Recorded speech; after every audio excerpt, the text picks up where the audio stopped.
My beloved Father, I come closer to you, drawn by your love. When fear, temptation, and confusion surround me, let me not wander, but stay by your side.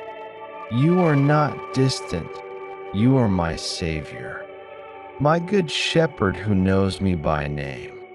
You see my heart, you feel my pain, and you never leave your sheep behind. Even when the enemy prowls, he fears you, Lord, and in you I am safe.